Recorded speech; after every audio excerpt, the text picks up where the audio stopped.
मध्य प्रदेश में बीजेपी ने मिशन 2023 के रण की तैयारी अभी से शुरू कर दी। प्रदेश में 51% से ज्यादा वोट शेयर हासिल करने को लेकर बीजेपी का राष्ट्रीय संगठन से लेकर प्रदेश नेतृत्व एक्टिव मोड में नजर आ रहा है। खास बात यह है कि इसके लिए न सिर्फ संगठन ने प्लानिंग की, बल्कि सत्ता और संगठन में समन्वय के साथ सरकार की विकास योजनाओं के जरिए जनता को बीजेपी से जोड़ने की कवायद शुरू कर दी है, जिसको लेकर बीजेपी मुख्यालय में महत्वपूर्ण बैठक हुई। बैठक में बीजेपी के राष्ट्रीय सह संगठन महामंत्री शिव प्रकाश ने सरकार और संगठन में संयुक्त रूप से किए गए कार्यों की समीक्षा करने के साथ ही साथ सत्ता और संगठन में ब्रिज बनाने को लेकर जरूरी टिप्स दिए। जिला प्रबंधक समितियों के माध्यम से संगठन के हमारे समन्वय से लेकर भारतीय जनता पार्टी के उन सभी कार्यों को जो संगठन और सरकार के कार्यों के साथ उनका इम्प्लीमेंटेशन ठीक से हो, उनकी मॉनिटरिंग ठीक से हो, इस दिशा में आज भारतीय जनता पार्टी के सभी हमारे प्रमुख कार्यकर्ताओं ने इस पर चर्चा की है कि किस प्रकार से जो वोट शेयर हमारा है, वोट शेयर मध्य प्रदेश के अंदर बढ़े, उसकी चर्चा भी आज की हमारी इस जिला प्रबंध समितियों के बैठक के अंदर हुई है। ये टीम स्पिरिट के साथ अपने संगठन को आगे बढ़ाना और भारतीय जनता पार्टी मध्य प्रदेश देश के अंदर जिस प्रकार का आइडियल ऑर्गेनाइजेशन है उसको और ताकत देने का प्रयास करें। बीजेपी की कोशिश है कि 2023 के पहले ज्यादा से ज्यादा लोगों को न सिर्फ बीजेपी से जोड़ा जाए, बल्कि सरकार की जन कल्याण योजनाओं का गरीबों को लाभ दिलाया जाए। यही कारण रहा कि बैठक में न सिर्फ संगठन बल्कि सभी कैबिनेट मंत्रियों के साथ राष्ट्रीय सह संगठन महामंत्री शिव प्रकाश ने अलग अलग चर्चा की और मंत्रियों को जिलों में संगठन को मजबूत करने के साथ ही जनता से संवाद करने के निर्देश दिए। हालांकि कांग्रेस बीजेपी की बैठक पर सवाल उठाते हुए नजर आ रही है। कामकाज की नहीं करेंगे, ये मंत्री कितने पैसे ला रहे हैं, कितना भ्रष्टाचार है, उसका हिसाब दो और जमा करो। ये सब चुनाव के लिए पैसे इकट्ठे करने के इनके तरीके हैं। जिला पंचायत सदस्य खरीदना है, ये बनाना है, महापौर बनाना है, ये बनाना है, सरकार बनाना है, ये पैसा चाहिए, उसके लिए सब तैयारी चल रही है। बीजेपी की सक्रियता और लगातार हो रही मैराथन बैठकों से ये तो साफ है कि एक तरफ जहां बीजेपी 2018 की गलती को दोहराना नहीं चाहती, तो वहीं एमपी में अपना कद और कुनबा बढ़ाना चाहती है। यही कारण है कि बीजेपी का राष्ट्रीय नेतृत्व लगातार खुद एमपी की मॉनिटरिंग कर रहा है। लेकिन ऐसे में सवाल तो साफ है कि बीजेपी की 23 की व्यूह रचना का कांग्रेस कैसे सामना करेगी। Bureau report, IND 24।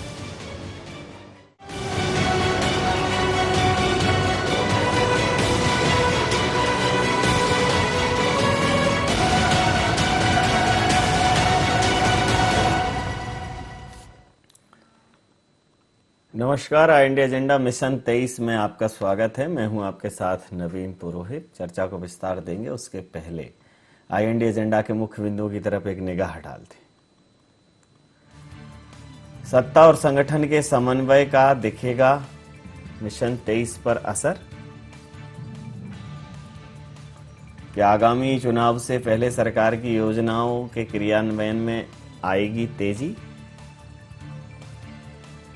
क्यों कांग्रेस ने खड़े किए भारतीय जनता पार्टी की बैठक पर सवाल?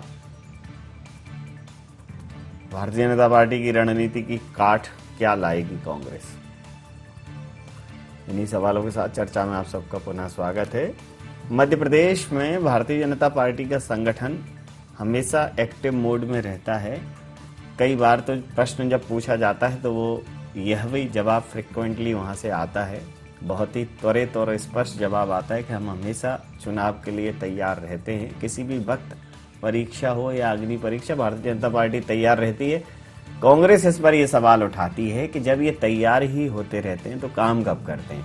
इनकी तैयारी सिर्फ चुनाव के लिए होती है, जनता जिसके लिए चुनकर भेजती है वो काम ये करते नहीं है। संगठन के स्तर पर कांग्रेस भी काफी कवायद कर रही है, लेकिन अगर कांग्रेस की कवायदों को भारतीय जनता पार्टी से तुलनात्मक रूप से देखा जाए तो भारतीय जनता पार्टी सांगठनिक रूप से काफी दक्ष और ज्यादा ताकतवर नजर आती है, ज्यादा व्यवस्थित नजर आती है। और जब यही सवाल कांग्रेस से पूछे जाते हैं तो कांग्रेस उनका जवाब ये कहकर देती है कि ये भारतीय जनता पार्टी के सिर्फ और सिर्फ दिखावे हैं, इसी प्रकार की गतिविधि, इसी प्रकार की बैठक भारतीय जनता पार्टी कार्यालय में हुई, जिसमें क्या विधायक, क्या एमएलए, क्या कार्यकर्ता, क्या पदाधिकारी, सबके साथ 1 to 1 चर्चा हुई। मुख्यमंत्री से लेकर मंत्री तक वहां थे और सरकार के कामकाज पर, सरकार और संगठन के तालमेल पर, और सबसे ज्यादा महत्वपूर्ण तथ्य कि जो 51% वोट शेयर लेने का संकल्प लिया उसको कैसे सिद्ध किया जाए, इन तमाम पहलुओं पर चर्चा हुई। और भारतीय जनता पार्टी ने कहा ये हमारी रूटीन एक्टिविटी है, भारतीय जनता पार्टी ऐसे करते ही रहती है। कांग्रेस का कहना यह था कि ये सिर्फ समय की बर्बादी है। तो इसी मुद्दे पर करेंगे चर्चा। हमारे साथ चर्चा में शामिल हैं मध्य प्रदेश भारतीय जनता पार्टी की प्रवक्ता नेहा बग्गा जी, डॉक्टर ब्रजेश पांडे प्रवक्ता हैं कांग्रेस के, सुरेश शर्मा जी वरिष्ठ पत्रकार हमारे साथ हैं। आप समस्त महानुभावों का बहुत बहुत स्वागत है। ब्रजेश जी, मंथन चिंतन होगा तभी तो समन्वय होगा, तभी तो आपसी सहयोग की भावना बलवती होगी, तभी तो कामकाज की समीक्षा होगी। मंथन चिंतन भारतीय जनता पार्टी दिन दिन करती है, सप्ताह भर करती है, कई कई घंटों करती है, और वहां कांग्रेस में मतलब ऐसे 2 मिनट वाला जो फॉर्मूला होता है, मैगी फॉर्मूला लगाते हो आप। 2 मिनट में तो मैगी बनती है इस देश में। देखिए पुरोहित साहब, सबसे महत्वपूर्ण बात है आज मध्य प्रदेश की जनता बात को पूरी तरीके से समझ चुकी है। जो भारतीय जनता पार्टी के ऊपर ये मुहावरा पूरी तरह से सटीक और साबित होता है कि आए थे हरिभजन को होटल लगे कपास। एक तो आपने कोरोना के पीक आवर में किस तरह से सरकार बनाई, उस विषय पे नहीं जाना चाहूंगा, लेकिन पिछले 15 साल और इस 2 साल में भारतीय जनता पार्टी ने जब सरकार बनाई तो जनता के साथ किए गए कमिटमेंट, जनता के साथ किए गए जितने भी राज्य के नीति निर्देशक तत्व या कॉन्स्टिट्यूशनल की जो धाराएं हैं, उनको आप जनता के साथ बैठ करके इतने अच्छे तरीके से हैंडल कर सकते हो। आज जनता को विकास की आवश्यकता है। कोरोना फिर से अपने पैर पसार रहा है, उसके लिए मध्य प्रदेश की सरकार को उनके प्रशासनिक अधिकारियों के साथ बैठ करके उसका प्रोग्राम चार्ट आउट करने की आवश्यकता है। मध्य प्रदेश के अंदर बेरोजगारी का आलम ये है कि जो लोग पढ़ लिख करके, चाहे वो MBA करके लड़के निकले हों, चाहे मेडिकल की पढ़ाई की हो, चाहे इंजीनियरिंग की पढ़ाई करके निकले हों, चाहे लॉ की पढ़ाई करके निकले हो, उनके लिए कोई रोजगार के साधन नहीं है। अगर एक पियून की पोस्ट निकलती तो उसको उसमें भी MSc MBA वाले लड़के भर रहे हैं। इसको दूर करने की आवश्यकता है। मध्य प्रदेश में हमारे समाज के अनुसूचित जात, जनजात, पिछड़ा वर्ग, अल्पसंख्यक समाज के साथ जो आज अत्याचारी घटनाएं सामने आती हैं, उस सामाजिक समरसता को बनाने की जरूरत है। इन सब मुद्दों की बजाय आप इस तरह की मैराथन बैठक करें जब फिर से मध्य प्रदेश के अंदर ये ओमिक्रॉन को लेकर के पूरे देश में खबरें आ रही हैं, ये बिल्कुल अनुचित बात है। और दूसरी बात ये है कि जो भी हमारे मध्य प्रदेश के पूर्व जनसंपर्क मंत्री आदरणीय पीसी शर्मा जी ने कहा कि वास्तव में भाजपा का एजेंडा ये है कि हमको अगर जिला पंचायत बनाना तो किससे कितने पैसे इकट्ठे करने हैं, हमको सरपंच जिताना है पंचायती राज में तो किससे कितने पैसे लेना है, किसको आगे हमको आगे लाना है। ये सब चीजों को लेके बैठक है। जनता का ध्यान मुख्य मुद्दों से हटाना, जनता के लिए आप चुन करके आए हो। लोकतंत्र के अंदर जनता का, जनता द्वारा जनता के लिए निर्वाचित जनप्रतिनिधि का जो कर्तव्य होता है, जो राज्य का मूल कर्तव्य प्रतिक्रिया ले लो, अनुपालन न कर। प्रतिक्रिया ले लेता हूं। ये जो बैठक है, पीसी शर्मा जी ने एक नई परिभाषा दी है कि भारतीय जनता पार्टी की बैठक इसके लिए है कि कौन कितना लाएगा, कहां से कितनी वसूली हो सकती है, चंदा हो सकता है, उगाही हो सकती है, सेटिंग हो सकती है। ये बहुत दक्षता के साथ ये बात पूर्व जनसंपर्क मंत्री ने बोली और उनकी बात को रेखांकित भी किया है डॉक्टर ब्रजेश पांडे जी ने, तो बड़े गंभीरता से ये बात बोली है। प्रवीण जी, देखिए भारतीय जनता पार्टी सतत रूप से जनता के बीच में रहती है, और जब जनता के बीच में रहती है तो जो हमारा परफॉर्मेंस होता है उसका आकलन भी होता है, और आकलन के लिए लगातार प्रशिक्षण वर्ग चलते हैं। आपने पिछले समय देखा कि मंडल के जो कार्यकर्ता थे उनका प्रशिक्षण हुआ, प्रदेश के जो कार्यकर्ता थे उनका, पदाधिकारियों का प्रशिक्षण हुआ, उसी प्रकार से जिले के जो पदाधिकारी थे उनका, उसी कार्यकर्ताओं का प्रशिक्षण हुआ। तो जो काम हम करते हैं, जिसमें हमारा परफॉर्मेंस क्या रहा और क्या बेहतर करने की आवश्यकता है, उसके साथ साथ क्योंकि भारतीय जनता पार्टी के पास एक लक्ष्य है, एक विचारधारा है, तो वो कार्यकर्ता एकजुट भी होते हैं और उन विचारधारा को किस तरीके से आगे बढ़ाया जा सके उसको लेकर इस प्रकार के वर्क भी चलाए जाते हैं। आप देखिए कि कांग्रेस के पेट में दर्द इसलिए होता है क्योंकि आज 20-20 साल हो चुके हैं, इनके जिला अध्यक्ष नहीं बदले गए हैं, इनके पास कोई टीम नहीं है। जब कमलनाथ जी आए तो 2018 में आते ही उन्होंने एक उदाहरण मैं आपको देती हूं कि प्रवक्ता 200 प्रवक्ता उठा के बना दिए प्रदेश के अंदर। आज वो प्रवक्ता कहां है, उस कार्यकर्ता का क्या सम्मान है, उसके पास क्या कार्य है, ये नहीं पता। पर भारतीय जनता पार्टी का कार्यकर्ता, हम चुनाव जीते या चुनाव हारे, एक हम जनता के बीच में रहते हैं, दूसरा परिणाम जो भी हो, अगर आज कोई परिणाम आया है तो उसकी समीक्षा तत्काल होगी और अगले दिन से कार्यकर्ता फिर से फील्ड पर जनता के बीच में पहुंच जाएगा। तो सरकार की योजनाओं को लेकर जनता के बीच में जाना, संगठन के विचार को लेकर जनता के बीच में जाना, ये भारतीय जनता पार्टी का लक्ष्य है। अब जो पीसी शर्मा जी ने कहा, इन्हें सिर्फ पैसों की ही भाषा समझ में आती है, क्योंकि कांग्रेस की सरकार बनी तो सरकार बनने के 3 माह के बाद 350-400 करोड़ रुपए किसके यहां से मिल रहे थे छापे में ईडी के? कमलनाथ जी के ओएसडी के घर से, कमलनाथ जी के करीबियों के घर से, और ये तार मिला दिल्ली में जाकर जुड़ा सोनिया गांधी के आवास और इनके जो राष्ट्रीय कार्यालय है वहां तक। अब इसमें क्या किया, जो योजनाओं का पैसा था आते ही भ्रष्टाचार चरम पर चढ़ गया, ट्रांसफर उद्योग चला दिया। और दूसरी अगर आप भारतीय जनता पार्टी को देखेंगे तो कोरोना जैसी महामारी में भी संगठन ने जो निर्णय लिया, कार्यकर्ता ने अक्षरशः उसका पालन किया। पहली वेव आई, प्रत्येक कार्यकर्ता भारतीय जनता पार्टी का जिस तरीके से सहयोग कर सकता था उसने जनता का उस आपदा के समय सहयोग किया। और सेवा ही संगठन कार्यक्रम हमने 1 भी चलाया और दूसरी वेव में 2 भी चलाया, जिसमें कार्यकर्ता ने चप्पल, दवाई, अनाज, भोजन जो भी उपलब्ध कराने की आवश्यकता थी वो जन जन को जाकर उपलब्ध कराया। वहीं पर कांग्रेस के नेता कमलनाथ जी एक तो क्वारंटाइन हो गए, बाकी नेता आइसोलेशन में चले गए, और कमलनाथ जी जब प्रकट भी हुए ऑनलाइन एक वर्चुअल में अपने विधायकों के साथ में, तो वहां पर बैठ के कह रहे थे ये अवसर है, आग लगा दो, जनता को भड़काओ, सरकार के खिलाफ भड़काओ और जन जन को इतना भड़का दो कि इस त्रासदी में आप अवसर में उसको कन्वर्ट कर। प्रतिक्रिया ले लेता सुरेश जी, भारतीय जनता पार्टी में जो मैराथन मीटिंग का दौर होता है, कांग्रेस उसे समय की बर्बादी मानती है और कांग्रेस कह रही है ये चूंकि चुनाव नजदीक थे और किसी वजह से अभी असमंजस में हैं, तो ये किसको कहां फिट किया जाए, किससे कहां पैसे लिए जाएं। बहुत ही गंभीरता से ये बात बोली है, किस आधार पर बोली है ये तो पूछूंगा मैं ब्रजेश जी से। देखिए, दोनों राजनीतिक पार्टियों का काम करने का तरीका अपना अपना अलग है। कांग्रेस का अपना एक तरीका है, भारतीय जनता पार्टी का अपना एक तरीका है, और भाजपा जो है लगातार बैठ के करके, लगातार कार्यकर्ताओं से संपर्क करके, कार्यकर्ताओं को जनता के बीच में उतार करके वो अपने काम करने का तरीका होता है। अभी जो देखने में आ रही है वो बात ये है कि मध्य प्रदेश भारतीय जनता पार्टी जो दुर्लभ कार्यकर्ताओं की राजनीतिक पार्टी मानी जाती है, प्रादेशिक संगठन माना जाता है, उसको हाईकमान के द्वारा बहुत ज्यादा निगरानी की उसमें सुई में रखा हुआ है कि लगातार जो है, क्योंकि शिव प्रकाश जी का केंद्र भोपाल है, ना कि वो मध्य प्रदेश के प्रभारी हैं, वो राष्ट्रीय सह प्रभारी हैं, सह संगठन महामंत्री हैं, तो उनका लगातार यहाँ बैठे रहना या लगातार जिलों तक की बैठक करना, तो मुझे लगता है कि उनको अन्य राज्यों में भी इसी प्रकार की कसरत करना चाहिए। तो कहीं न कहीं हम जो समीक्षक लोग हैं उन्हें ये समझने का अवसर मिलता है इसमें कि शिव प्रकाश जी मध्य प्रदेश में इतनी ज्यादा रुचि क्यों ले रहे हैं।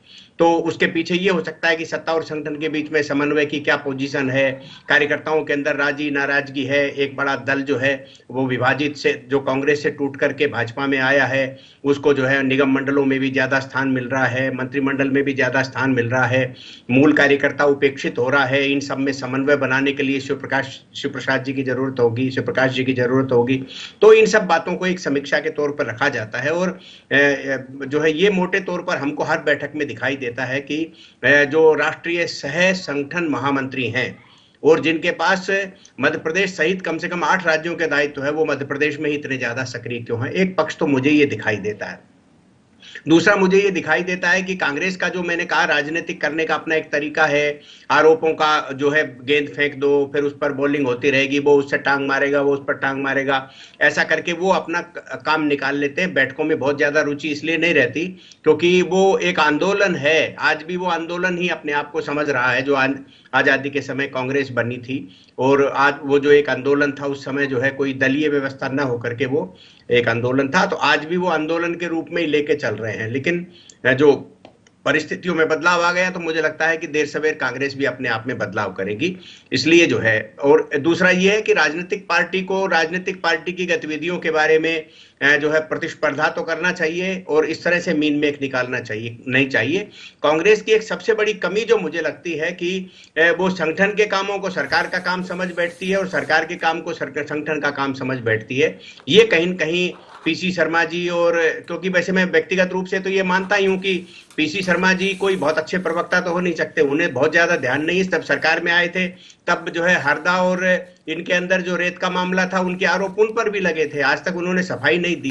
तो ये चीजें तो राजनीति में आरोप लगने की एक प्रक्रिया रहती है, नेता अपनी सफाई दे देते हैं। तो मुझे ये लगता है कि जो बीजेपी का संगठन है, उसने एक लक्ष्य तय किया है कि 11% वोट बढ़ाए जाएं पिछली बार की तुलना में इस बार, और सत्ता का जो स्थायित्व है, क्योंकि मैं फिर कह रहा हूं आपसे कि आरक्षण के नाम पर 2018 में नुकसान हुआ था, और आरक्षण के नाम पर 2023 में नुकसान होगा, क्योंकि आपने पिछली बार माई का लाल कह दिया था। इस बार जो है आपने 27% आरक्षण का जो कमलनाथ जी का जो खेल है, उसमें आप शामिल हो गए हैं। तो मुझे लगता है कहीं न कहीं ये चीजें हमें जरूर ध्यान में रखने की है। और संगठन जैसे उत्तर प्रदेश में आज ब्राह्मणों को साधने की कोशिश की जा रही है, ठीक इसी प्रकार से स्वर्णों को साधने का काम जो है आने वाले चुनाव में 2023 के आसपास करना पड़ेगा। वो भयंकर वाली नाराजगी की परिस्थितियां निर्मित होंगी, क्योंकि आप बैठे बैठाए, मध्य प्रदेश कोई आरक्षण का राज्य नहीं था, आपने उसको आग में झोल दिया। कमलनाथ जी ने 27% देने की एक राजनीतिक खेल खेला, और आज आप उसमें उलझ करके रह गए। मैंने अन्य चैनल पर भी ये बात बोली है कि ये बहुत बड़ा मध्य प्रदेश में नुकसान होने जा रहा है। जी, ये कंफ्यूजन है क्या आपको पांडे जी, कि आप सत्ता और संगठन का मूलभूत अंतर नहीं समझ पाते, या आपके यहाँ सत्ता ही संगठन है और संगठन ही सत्ता है? क्योंकि जो सांगठनिक मुखिया हैं वो भी कमलनाथ जी हैं, और सत्ता वाले मुखिया भी कमलनाथ जी थे। तो आपको समझ में नहीं आता कि सत्ता क्या होती है और संगठन क्या होती है। आपको जय जय कमलनाथ, सत्ता में हो तो और संगठन में हो तो वही एक प्रक्रिया है। देखिए पुरोहित साहब, कांग्रेस पार्टी का अपना संविधान है, भारतीय जनता पार्टी का अपना संविधान। Bharatiya Janata party according to अपने संविधान काम करती है, कांग्रेस पार्टी अकॉर्डिंग टू अपने संविधान कार्य करती है। कांग्रेस के प्रदेश अध्यक्ष को या राष्ट्रीय अध्यक्ष को ये अधिकार है, शर्मा साहब ठीक कह रहे थे, कि वहां पर जो राजनीति होती है वो व्यक्ति आधारित होती है, यहाँ कैडर आधारित राजनीति होती है भारतीय जनता पार्टी के अंदर। हमको इनकी मीटिंग से न तो किसी तरह से कोई पेट में दर्द हो रहा। नेहा जी कह रही थी कि कांग्रेस के साथी को पेट में दर्द होता है, मुझे कोई दर्द नहीं होता है। मैं तो कहता हूं कि सबको करना चाहिए, हर पार्टी का अपना मैनिफेस्टो होता है, अपने कार्य करने की शैली होती है। लेकिन इनको इस बात पे को समझना चाहिए, जिस तरह से नेहा जी तथ्य और तर्क गिना रही थी, तो मैं इनसे कहना चाह रहा हूं कि आप कम से कम तुलसी बाबा की उस चौपाई की ओर जाइए, जिसमें तुलसीदास जी ने कहा है कि मत कीरित गत भूल भुलाई, जब जेहि जतन। आपने बहुत सारी बातें गिना दिया। आपकी मानस की चौपाई पे अक्सर आपका नेटवर्क चला जाता है कांग्रेस का, और राम रामायण का बैठता नहीं है। जी जी, आपने नहीं है साहब, है आपने बहुत सारी बातें गिना दिया नेहा जी ने। मैं इनसे कहना चाह रहा हूं, प्रदेश में आपकी सरकार, केंद्र में आपकी सरकार, अगर कमलनाथ जी की ओएसडी ने किसी तरह का अपराध किया है तो आपको उनके खिलाफ कोर्ट में जाना चाहिए। न्यायपालिका ने आपको अधिकार दे रखा है, फंडामेंटल राइट है, आपको जाना चाहिए। आप क्यों नहीं गए? पहली बात, सबको पता है ये सब राजनीतिक हथकंडा होता है। दूसरी बात, मैं इनसे कहना चाह रहा हूं कि कांग्रेस ने करीब 200 प्रवक्ताओं की नियुक्ति कर दिया। नेहा जी, पहले इस बात को समझिए, पूरे प्रदेश के अंदर टैलेंट सर्च के माध्यम से प्रवक्ताओं की हम लोग की नियुक्ति हुई थी, और उसमें हम सिर्फ 12 प्रवक्ता चयनित किए गए थे मध्य प्रदेश में। उसमें सबसे अधिक नंबर मैं लेके पास हुआ था, क्योंकि वो सारी परीक्षाएं 5 चरणों में हुई थी। ओरल था, रिटन था, ग्रुप डिस्कशन था, अंत में 1-to-1 था, जिसमें एक परीक्षा वाले थे आपके यहाँ जिन्होंने पास किया, फिर एक नकल वाले, एक सिफारिश वाले, ऐसे लिस्ट थोड़ी लंबी थी। नकल सिफारिश वाले कोई नहीं है। और अच्छा, आज भी आपको सब परीक्षा दिख रहे हैं, सब परीक्षा पास थे। आप जो आपको टीवी स्क्रीन में प्रवक्ता दिख रहे हैं, वो सारे के सारे प्रवक्ता परीक्षा पास होने वाले ही प्रवक्ता दिख रहे हैं। अगर नकल वाले कोई होंगे या सिफारिश वाले होंगे तो घर बैठे होंगे। तो जो परीक्षा में उसमें प्रवक्ता बने, कुछ मीडिया पैनलिस्ट बने, कुछ कंटेनर बने, हर तरह के लोगों का चयन हुआ। इस तरह से कुल 50 लोगों का चयन हुआ था। हम लोग 10 प्रवक्ता बने, 25 मीडिया पैनलिस्ट बने, देते तो आप में भी बने। इस पे नहीं जाना चाहिए। मुद्दों पे बात करिए। आज मध्य प्रदेश का शिक्षित, आज मध्य प्रदेश का बेरोजगार, आज मध्य प्रदेश की युवा को राह दिखाने की आवश्यकता है मध्य प्रदेश की भारतीय जनता पार्टी की सरकार, क्योंकि अभी राज्य निर्वाचन आयोग का काम शुरू नहीं हुआ है। अभी अभी आपकी सरकार ही वर्किंग स्टेज में काम कर रही है। आप सोचिए कि आज हमारे मध्य प्रदेश के लोग क्यों बाहर जाना चाहते हैं, क्यों दिल्ली मुंबई की ओर पलायन कर रहे हैं। इसलिए कर रहे हैं क्योंकि पढ़ने के बाद उनके पास कोई रोजगार नहीं है। एक भी फैक्ट्री आपने चालू नहीं किया, एक भी ऐसे एडवर्टाइजमेंट नहीं आ रहे हैं जिससे कि यहाँ मध्य प्रदेश के बेरोजगारों की बेरोजगारी दूर किया सके। ये चिंता का विषय है, इसमें सबको मिलकर के चिंतन करना चाहिए। और ये जो आप करते हैं हमें बिल्कुल कोई तकलीफ नहीं है। हम तो आपसे कह रहे हैं कि आप पार्टी के बड़े नेताओं को बुलाइए, आपकी बात पर जवाब ले लेता हूँ। नेहा जी आपकी बात पर जवाब देंगी। मध्य प्रदेश की बेरोजगारी, मध्य प्रदेश से पलायन, मध्य प्रदेश में अन्य समस्याएं, इन पर चिंतन करिए। बैठक में मुझे लगता है कि बैठक में इन सब विषयों पर भी चर्चा होती होगी, लेकिन कांग्रेस इस बात पे श्योर है कि लेन देन की बात ज्यादा हुई होगी। नवीन जी देखिए, अगर भारतीय जनता पार्टी बैठकर चिंतन करती है और चिंतन में आता है कि देश के प्रधानमंत्री मोदी जी ने लक्ष्य रखा है कि आज हम 75वां अमृत महोत्सव मना रहे हैं, और अगर आज भी आजादी के 75 साल के बाद भी कोई बच्चा कुपोषित रह रहा है, पोषण आहार की कमी से आज भी वो जूझ रहा है, उसे समाप्त करना है हमें इसी वर्ष के अंदर। किस प्रकार से प्रक्रिया को आगे बढ़ाया जाए और बालक बालिका की स्वास्थ्य स्पर्धा चलाई जाती है, तो कांग्रेस पार्टी को वो मुद्दा नहीं दिखता। अगर भारतीय जनता पार्टी राजनीति के अंदर शुचिता लाना चाहती है और अपने कार्यकर्ता से आह्वान करती है कि पार्टी जिस तरीके से आपस में चंदा लेकर और पार्टी को चलाने का काम किया जाता है, उस मुहिम को और तेजी से आगे बढ़ाएगी ताकि हम एक अपना लैंडमार्क स्थापित कर पाएंगे, तो कांग्रेस पार्टी को यह भी समझ में नहीं आता है। मैं ये समझती हूं कि कांग्रेस पार्टी संगठन और विचार दोनों ही बातों से अनजान है। उसका कारण यह है कि आज 75 साल हो गए हैं आजादी के, और 75 साल में कांग्रेस पार्टी 70 बार टूट चुकी है। कभी कांग्रेस आई हुई, कभी कांग्रेस ओ हुई, तो वही आई और गई हो गई। जो परिस्थिति मध्य प्रदेश के अंदर है, जहां पर एक ही व्यक्ति को अध्यक्ष बना के रखा है, पूर्व में मुख्यमंत्री रहा हो, वही नेता प्रतिपक्ष हो, ये संगठन के महत्व को, कार्यकर्ता के महत्व को नहीं समझेंगे। और जब ये मुद्दों की बात करते हैं तो अच्छा लगता है, क्योंकि इनके नेता मुद्दों की कोई बात नहीं करते। सुन लीजिए जरा, देखिए बहुत धैर्य से मैंने आपको सुना था, अब थोड़ा सा आप भी पेशेंस रख के सुनिए, क्योंकि आपने कहा टैलेंट सर्च में नंबर 1 पर आप आए थे और सबसे ज्यादा स्कोर आपके रहे थे, तो सबसे पहला तो पैरामीटर यही रहा होगा कि डिबेट की सभ्यता क्या होती है वो आपको आती है कि नहीं, बीच में आप इंटरफेयर तो नहीं करेंगे। अब दूसरी बात यह है कि जब आप मुद्दों की बात करते हैं तो बहुत अच्छा लगता है कि आपके पार्टी के वरिष्ठ नेता भी मुद्दों पर बात करते, पर क्या कर रहे हैं दिग्विजय सिंह जाते हैं और सलमान खुर्शीद की किताब के वहां पर खड़े हो जाते हैं, जो हिंदू को आईएसएस कह देता है, बोको हरम कह देता है। फिर वही दिग्विजय सिंह मध्य प्रदेश में आते हैं तो महिलाओं का वर्गीकरण करते हैं और उनके जीन्स पहनने पर आपत्ति जताते हैं। और दूसरी ओर आपके दूसरे नेता, कहीं पर कमलनाथ गुट है, कहीं पर दिग्विजय सिंह गुट है, कहीं पर लक्ष्मण सिंह गुट है। तो स्वाभाविक है, इसीलिए मैंने आपसे कहा था कि जो भारतीय जनता पार्टी विचार मंथन करती है, अपने कार्यकर्ताओं को लेकर चलती है, आप उस प्रक्रिया को नहीं समझ पाएंगे, संगठन गढ़े चलो को आप नहीं समझ पाएंगे, उसको सुदृढ़ करने के लिए जो हम लोग करते हैं वो आप नहीं समझ पाएंगे। ये एक बड़ा स्टेटमेंट सुरेश शर्मा जी ने दिया था कि नारी बीच सारी है कि सारी बीच नारी है। ये एक कोई महाकाव्य की कई किसी की पंक्तियां हैं, तो एक ये कंफ्यूजन का स्टेज रहता है भारतीय जनता पार्टी की सरकार और संगठन के बीच में। कांग्रेस ऐसा समझती है, कांग्रेस ये समझती है कि जब संगठन की बैठक हो रही है तो उसमें सरकार क्यों इन्वॉल्व है, जबकि संगठन के प्रति सरकार की क्या जवाबदेही है।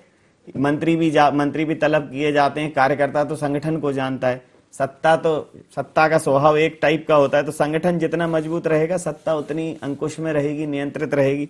ये बेसिक्स हैं मतलब किसी भी संगठन के, किसी भी ऑर्गेनाइजेशन के। तो कांग्रेस का अपना एक स्ट्रक्चर हो सकता है। सर, इस पूरे मामले पर जब भी भारतीय जनता पार्टी की इस प्रकार की जो मीटिंग होती है, उनकी एक्टिविटी होती है, वर्ग होते हैं, विचार विमर्श होते हैं, इन पर कांग्रेस कहती है कि समय खराब करने वाली बात है। कमलनाथ जी ने बहुत समय बचाया, बहुत कम समय, लेकिन कमलनाथ जी से सबकी शिकायत यही थी कि बहुत कम समय देते हैं। तो मीटिंग बड़ी की नहीं और बड़े काम करने की सोची थी, लेकिन जितने भी लोग थे वो ये एक कॉमन फैक्टर था कि कमलनाथ जी समय देकर बात नहीं करते, सबकी ये शिकायत थी। तो ये जो भारतीय जनता पार्टी के पास भी वही समय, कमलनाथ जी भी कहते थे कि सिर्फ 24 घंटे हैं, 25 घंटे नहीं, ऐसा भी मैंने कई स्टेटमेंट सुने हैं पॉलिटिकली।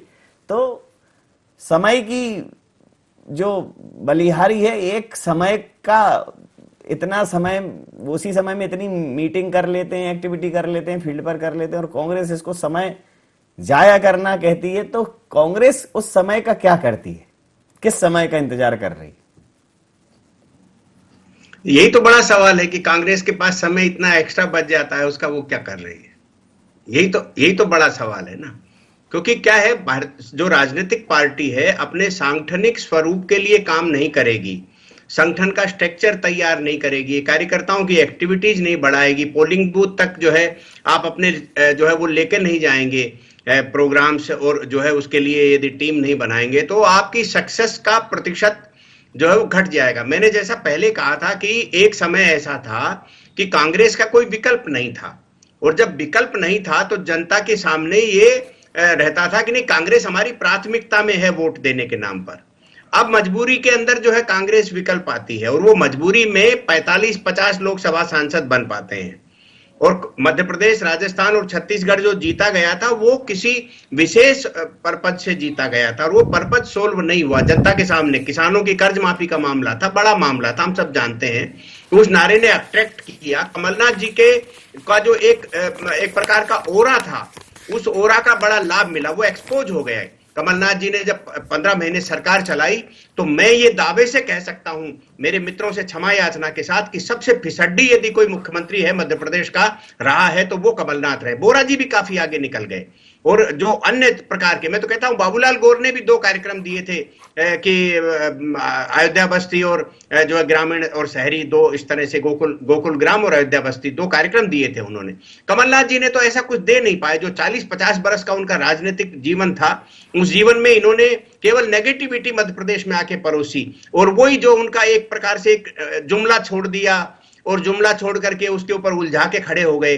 चाहे वो 2003 की यात्रा के समय जो है हनुमान जी को अंडा युक्त केक खिलाने वाली बात से शुरू करते हुए 27% आरक्षण तक जब हम आते हैं, मैं आरक्षण पर अब ज्यादा नहीं बोलूंगा, 27% आरक्षण का जब हमें ये मालूम है कि ये जो है न्यायालय में जाके रुक जाएगा, तो केवल हम जुमला फेंकते हैं, और उस जुमला फेंकने के बाद जो है हम प्रदेश को घुमा करके रख देते हैं। ये जो पॉलिटिक्स है ये कहीं काम नहीं करने दे रही, और मुझे लगता है ये इसी में अब पीसी शर्मा जी हिसाब मांगते घूम रहे हैं, कमलनाथ जी जो है एक प्रकार का जुमला छोड़ देते हैं, तो ये इसमें फिर संगठन के लिए समय कहां से बचेगा। समय सीमा के चलते बहुत माफी के साथ मैं ये चर्चा यहाँ समाप्त करूंगा। आप समस्त महानुभावों का बहुत बहुत धन्यवाद, बहुत बहुत आभार। तो मिशन 23 की तैयारी में कांग्रेस भारतीय जनता पार्टी पर आरोप लगा रही है कि भारतीय जनता पार्टी 23 की तैयारी में इतनी मशगूल है कि वो सरकार के काम उससे प्रभावित हो रहे हैं। वहीं वो ये कह रही है कि ये सिर्फ और सिर्फ समय खराब करने जैसा है। भारतीय जनता पार्टी जहां विचार विमर्श कर रही है, चिंतन मंथन कर रही है, तो कांग्रेस कह रही है कि वो इन सब चीजों में वक्त जाया नहीं करती है। तो वो वक्त कहाँ अपना निवेश कर रही है, वक्त कहाँ उनका खर्च हो रहा है, और वो वक्त किस वक्त काम आएगा, वो वक्त किस वक्त जनता तक पहुंचेगा, ये देखना दिलचस्प रहेगा। IND एजेंडा में नहीं, आप बने रहिए IND 24 के साथ और देखते रहिए IND 24। नमस्कार।